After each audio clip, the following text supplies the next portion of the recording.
Welcome to Lynda Rose. And she's had a holiday in London for about a week with Ark. Tell us about Ark, and I'm being facetious when I say a holiday, but it was different, wasn't it? It was very different, Rodney. ARC stands for Alliance for Responsible Citizenship. So it was a huge conference in London, organised primarily by Baroness Philippa Stroud. So it was very broadly a right-wing conference, bringing together lots of politicians, people in business, people in the arts, people in education, a lot of Christians there too. And it was hugely encouraging to be there, Rodney, because so many people, and all of them broadly very committed to traditional values in the UK and upholding, British identity. And these days, so often, British identity, British culture is trashed. We need to be ashamed because we are white patriarchal colonialists who wickedly exploited people and done nothing that's ever been right or good in the whole of our history. They've been rewriting history big time. And ARC doesn't take that view at all.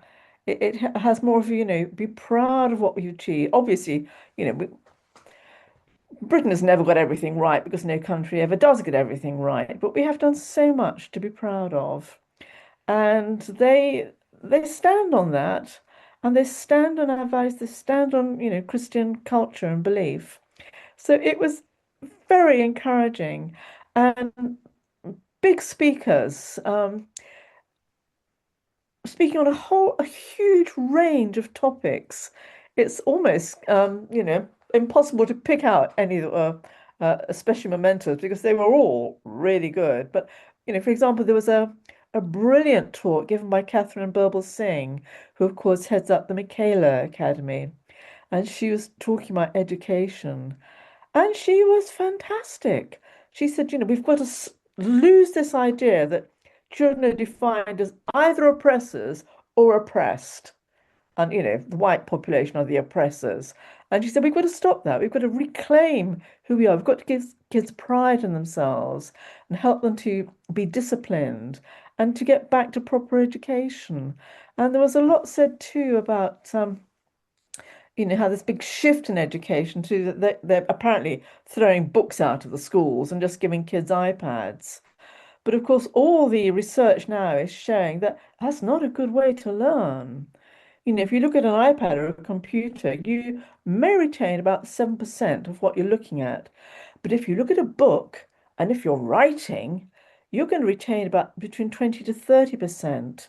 And the old systems get the brain working and make children more intelligent, basically. So it was just terrific, just looking at the data, looking at the research, and just hearing all this put into a proper perspective. It was good. Well, there you go. We've got a change of Prime Minister while you were there.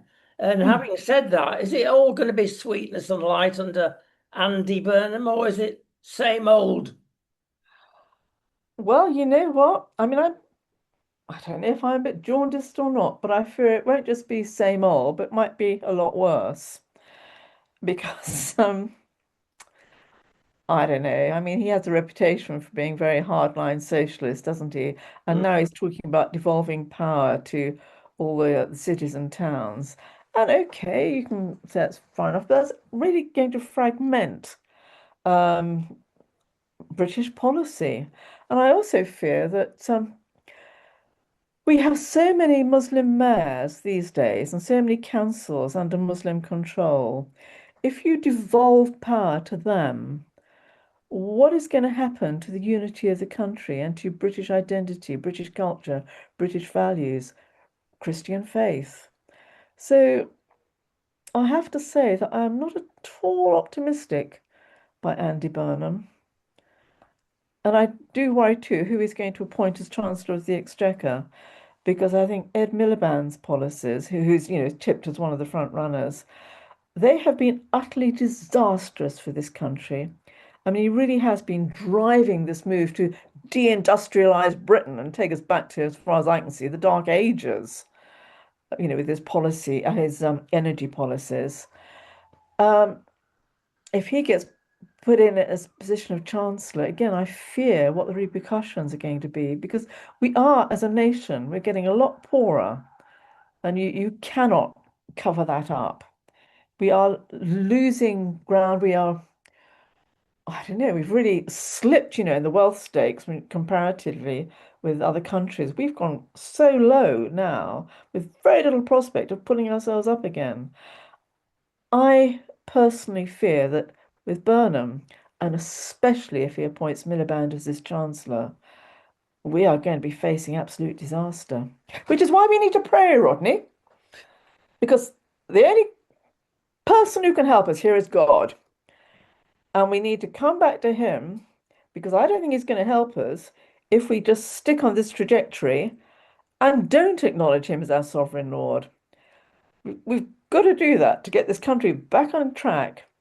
We have got to come back to our faith. We've got to repent as a country for all that we've done that is hostile to Christ, that has rejected the values that God has given to us in the Bible, that's rejected Christ's lordship. We've got to change. Look, people agree with you. And you've gone the extra mile, though, and brought in the Christian card. Mm, And ultimately, we both believe that's the answer. Let's be honest about it. But let's look at the average Joe out there. And he sees not just 2 years of lying, I've used the word now, politicians and political ways, but many more years than that. They dress it up and call it spin, but it's lies. And true. we are spun out of our minds. So, that being the case, Nigel Farage was at this meeting of ARC, He was. and I've listened and we've even put it out on the channel, his speech. And we thought, wow, does he get it? Or is it another kissing of the baby? Oh my goodness. Well, in a sense, any time will tell. Um, he's certainly he was very impressive at ARC, and he seemed very persuasive in what he was saying. I think again the proof will be in the pudding, and he has to stick to the values that he has um, espoused. Now, I hope he will. In a sense, a part of me stands back from all politicians and just says, okay, let's see where we go from here. He has some very good policies. As I say, he needs to stick to them and he needs to be able to implement them. So, yes, one is hopeful. I think a concern that I have is that the right within the country is very split at the moment. I mean, Kemi Badenoch was also speaking at ARC, and she too was actually very good. She talked the talk. Um, I think if you put all the right voters together, of course, we've got Rupert Lowe's Restore Britain, which is really, coming up on the outside and getting a lot of support. If you put all of those together, there would be easily a clear majority because I think so many people in this country are so sick and tired of what you've called the lies, Rodney. And we really have been given a lot of lies.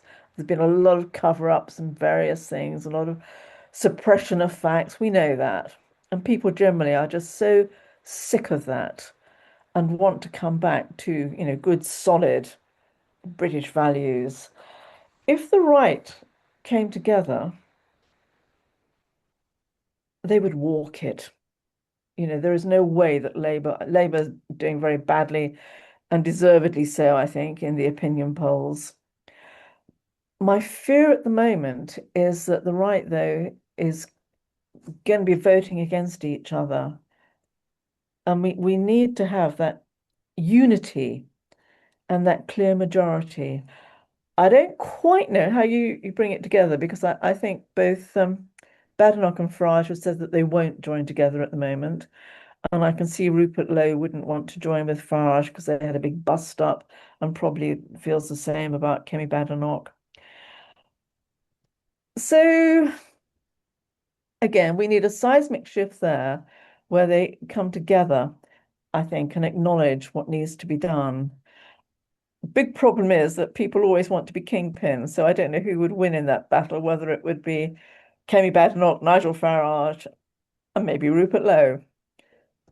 So, Well, Lowe is coming up on the rails, as you've mentioned. yeah. People say, some people, he's a pain in the neck. He's taking off 7% of the vote, and Mhm. that's stopping other people doing what they should be doing and letting the enemy, inverted commas, back in again. But one of the things he's particularly keen about, and we are also, as a channel, and our American friends just cannot believe how any nation can put up with 30 years of grooming gangs and do nothing about it. It beggars belief, they say. And that's good to listen to other people because they're outside the box and they can actually see something that maybe people in the box can't see. And looking at Rupert Lowe, what's going on there? I mean, there's this famous hexagon investigation in Oldham and Rochdale that was supposed to be revealing everything. And Andy Burnham, to mention another name, started it off. But then it changed, didn't it? Yes, I mean, interestingly, Rodney, I've just read the Rupert Lowe report onto the rape and the rape gangs because I've just written an article on it. And the first point he makes is that actually the grooming gangs started in the 1950s, which was something I didn't know about. But apparently, what's it called, the British Nationality Act, 1948, gave unlimited right of entry. And that was when the Muslims started moving in big time. But from that, they lots of lots of they're literally the grooming gangs and sexual abuse and going on, sexual exploitation, specifically targeted at young white girls who they always seem to have regarded as what they call white trash and white slags, who are property, who are available for use. So this isn't something that's just popped up in the last 30 years. It's got worse because, of course, there've been a lot more of them coming in. Um, but it goes back from the earliest times when we started to see Muslim groups moving in larger numbers. And the report is just fascinating. Just the data. Most of the people who've been involved in these offences are Pakistani Muslim. I think it's something like 87%. Other people involved in it are all Muslim, but Somali, Bangladesh, um, the different groups, but all broadly Muslim, Asian Muslims. And they make the point that involvement by any non-Muslims in these groups, very exceptional. It's something like there was a 1% involvement of white people and 8% of black, but that's the exception. So it is it's specifically an Asian Muslim, I would say phenomenon, but I mean, you know what I mean. Um, Manchester, again, one of the point that the report makes is that this is all over the country. We came to prominence with Rochester and Telford, and in Oxford we had this massive grooming problem. But the report makes the point that this is actually all over the country. And it's a huge problem in London, although it's been denied by Sadiq Khan. But there is clear evidence that this is a massive problem. And Manchester, which you've just mentioned, has been a big problem. And yes, I believe Andy Burnham did actually early on push for an inquiry. But the problem from the Lowe report seems to be that he then didn't follow through on the evidence, and it is actually quite damning in what it says his response has been to the evidence. As it's also it picks out Keir Starmer, who apparently when he was DPP, Director of Public Prosecutions, and again they had a lot of prosecutions against Muslims for paedophilia. And let's name it for what it is. You know, we talk about rape gangs, grooming gangs. This is paedophilia aimed at young white girls. And they had a lot of them. And apparently 13,000 of these offenders weren't prosecuted under Keir Starmer. They were just sent what's called letters of correction. Unbelievable. You know, there has been a clear failure on the part of politicians and the authorities to deal with the clear evidence of what these gangs have been up to and what they're still up to today, because we've still got this problem, it hasn't gone away. It's clear to everybody, even with what half a brain, if you wish, that the establishment have covered this up, whoever they are, the blob, call it what you like, the elite. This has been a cover up and is still going on, expediently, obviously, for the left. And Yes. that is clear. And you mentioned about the number of Muslim mayors in United Kingdom. This is all part of it. Mm. But how do we escape? You've got a pincer movement here. One is from Islam, the other is from Marxism. And it's rather classic. And it's determined to kill GB as we have known it. I think we've got a real major problem actually, Rodney, because yes, there is, I think, an orchestrated campaign to take over and change our culture. But it's so embedded now. I really don't know what we do. You know, the majority of towns now seem to have Muslim mayors and Muslim councils. And of course, they're pushing the whole, you know, the Muslim mindset and Sharia law. We've got at least 85 Sharia councils who are overseeing Sharia law within their local communities. We've got large areas that are actually becoming ghettoized. And I know that as soon as you say this, everyone says, oh, you're being Islamophobic, you're being racist. No, it is not racism, it is not Islamophobia, it is recognition that this is the reality. And it's going to be very hard to, because there has been, I think, a real, um, almost a political campaign to suppress any criticism of this spread of influence. And as you've mentioned too, or you've alluded to it, it's because so many of our politicians are so dependent on the Muslim Pakistan vote. And so they suppress any idea that there is anything wrong going on here or any problem. And of course, it's allowed it to take root. It's going to be very, very difficult to address the balance.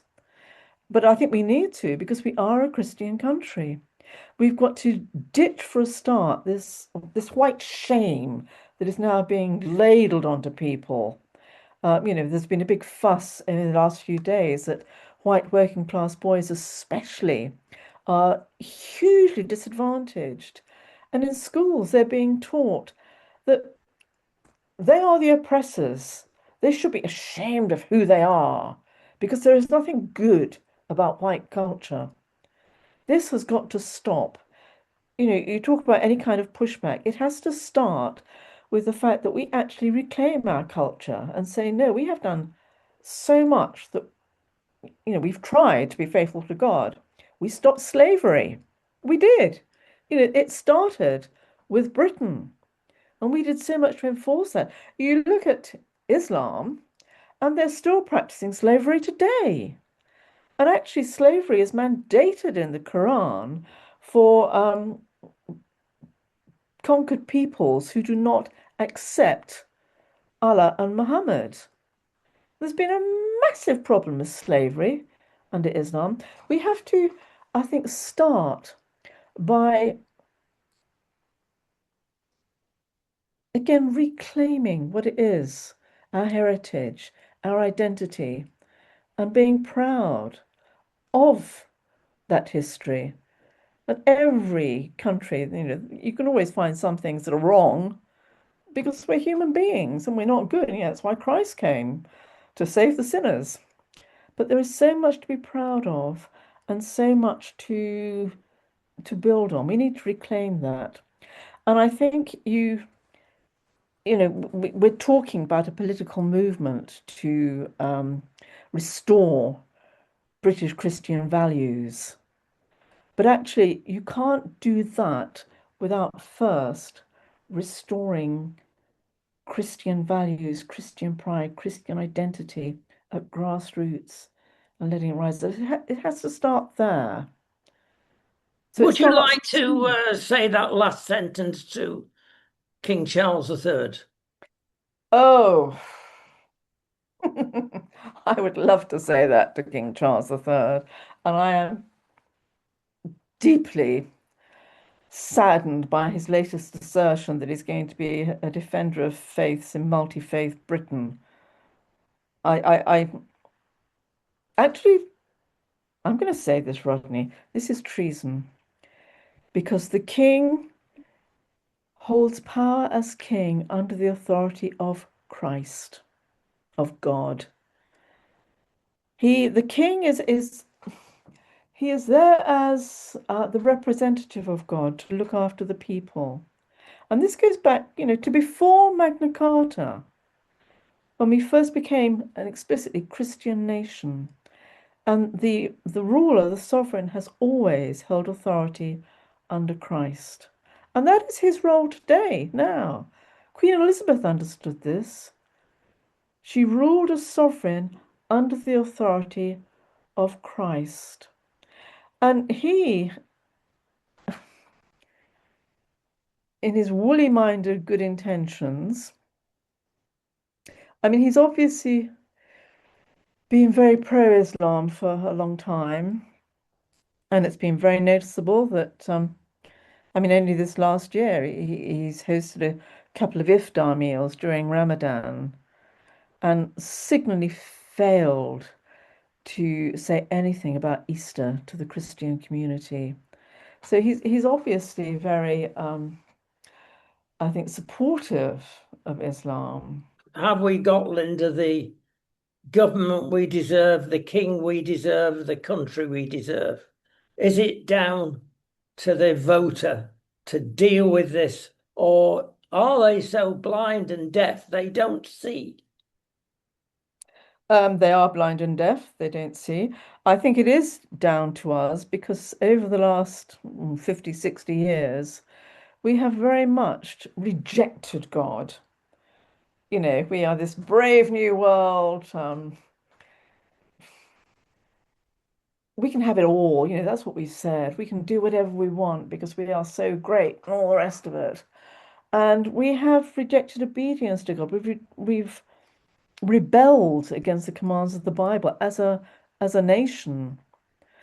And I think what we are seeing, we are inheriting the consequences of our choices. And I would, I honestly believe that God has actually said, okay, carry on, inherit those consequences. I'm not going to help. If you want it, you can have it. Now, God is still sovereign Lord of this nation. Our oaths taken are still mainly um, oaths sworn before God. Again, we're seeing a lot these days of in the, where Islamic councils are going, and they're actually not taking oaths of allegiance to Christ and to the monarch, but they're taking oaths in, Urdu, whatever. We have made the choices that have allowed this, but God is still sovereign, And I honestly believe that if we repent as a people and come back to Him, He will deliver us again from this position that our choices have put ourselves in. We have opened the door to Islam coming in. We've allowed so many Muslims to immigrate into this country. But not just that, we've actually um, sanctioned the building of mosques everywhere. We've allowed Sharia councils to come in. We've said, oh, well, we're going to support Islamic finance. We're going to make London the biggest hub of Islamic finance. We've allowed all this to come in. And in a sense, it is only God that can now help get us out of this mess. But He will if we repent, because He is still sovereign of this nation. I'm always hugely struck, Rodney, by the fact that it was around AD 40 that Christianity first crept onto our shores, this little tiny seed. It wasn't a huge evangelistic move. We didn't all suddenly become Christian, but this little kind of seed just came into our land with a few Christians, and they started to talk to other people. And a few more people became Christian. Christianity took root, and those roots went very deep into our soil. And okay, it took a couple of hundred, well, more than a couple of hundred years, 300, 400 years, but we became a Christian country. We swore allegiance to Christ from that time. And God has protected, upheld us, and delivered us throughout all that time while we have maintained obedience to Him. We're where we are because we have rejected that, but He hasn't. God has remained faithful. God is faithful. People in this land are beginning to wake up to the fact that actually in our Christian heritage, there's something to be so proud of. And they're beginning to say, what is it? We want to know. I think we are seeing the start of people turning back to Christ. As that happens, I think that's where we will see a change in this nation. I'm thinking of a parallel event here, and that is what has happened to Israel and what is happening to America. They've got a dome, a shield of defense to stop the missiles coming in. And you've mentioned that is basically underwritten by prayer in a spiritual sense. We need a defense of the nation. And maybe prayer is the last resort. No, actually, it's the first resort, Rodney. We just haven't quite caught up with it yet. But it is interesting because at Voice for Justice, we have very much felt that the Lord is calling us at this time to pray a shield of protection over the land. We feel that is His word to us. In prayer, place a shield of protection over the land. And it's a shield to stop incoming attack, but we feel it's also a shield that is there to protect the men and women in this land who've been caught in darkness and who are so susceptible to being led astray even more because they can't see. So, this shield of protection is also now to stop this spread of darkness so that they might become open to seeing the light and might be saved. And this operates at every level. It's heavens, where to start? It's a shield of protection against there's been so much sexual license in this country, and increasingly there's been this terrible spread of paedophilia. And as that intensifies, of course, more and more men and women have become open to the influence of it in this strange way because it's being normalized. So I think this is one of the reasons why we've seen more and more people being convicted of paedophilia and pornography and, I'm not saying it's the same, but you know what I mean. As it's become normalized, they have thought this is fine. So they've become caught in it too. And it is a spread of darkness. And the shield of protection now is to cover them, to break that darkness so that they won't be susceptible to this spread so much. So I hope I'm making sense here. Well, It you is that. are, because the word that comes to me out of what you just said is normalization. We have normalized sex before marriage. Mm, We have normalized homosexuality. We have normalized sex education for 8-year-olds mm, and encouraged, especially in Scotland, sexual experiences at that age. We have gone against everything that is Christian. mm, And it even comes down now to euthanasia, assisted dying, if you want me to be polite, but I'll use the real word, euthanasia. It's the whole thing is destroying society. Anybody who is neutral can come to that conclusion quite easily. But back to the blind and the deaf, isn't it? yeah. This is interesting when you mentioned specifically euthanasia. And I think one of the big problems in this country is that we have been worshipping, literally worshipping the spirit of death for decades now. With abortion, we've just treated as trash these precious little lives. We've aborted almost 11 million babies since 1967.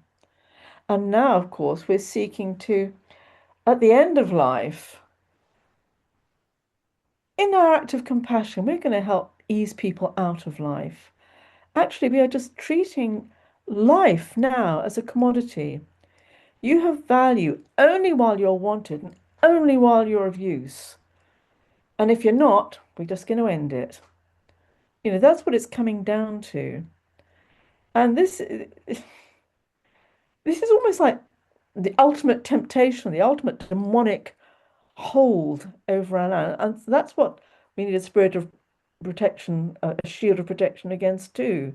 This dark spirit that is asserting a claim to the lives of every man, woman, child, and unborn child in this nation. The shield of protection has to go out now against that and to say, thus far, no further. Back off. That's what it's about. People are not being given the truth. We have made 2 broadcasts this week with the US, and they've given us statistics about this assisted dying, because each state is fairly autonomous regarding this in America. And the states that have really gone overboard with it are the states where they've now got together a cocktail of drugs to dispatch you because Mm, they're not happy that one will. And this is all with the family's agreement, inverted commas. And there's 6 and 7 drugs, and it's not working. mm, The family around the bed to say their final farewells. And the victim, that's the right word, who's not been given a chance or the right chance at the right stage, is twitching, mm, is being sick, is even having convulsions. Now think about your mum and dad dying in that way as an mm, example, and you witnessing it because they're being dispatched. This is the reality. And another reality comes from Holland. And we know very little of this. The authorities there are covering it up. A young lady aged between 8 and 12, that's all we know, was killed in this manner. And it's all the extreme lefty, one has to say, it, states and countries that are into this death wish, this Mm. death culture. And you mentioned abortion. Well, up to birth now in many countries, including UK. Next is infanticide. It will happen. I think it's already happening. I think there's two states in America here are actually now, I don't know if they're fully allowing, but they certainly is on the cards, post-birth abortion, Mm. which actually allows a child to die up to a month after they're born, which is just horrific. I don't want a Down syndrome child. Dispatch it. Mm. It's horrible what is happening. It's demonic. And we need, as well as a dome of protection, some missiles, not literally.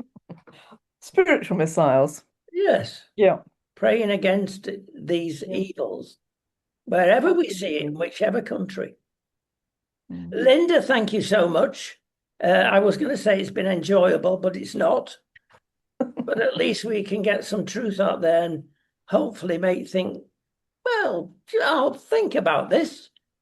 And Yeah, yeah, it is eventually in a democracy down to a vote. it But is. don't be taken in.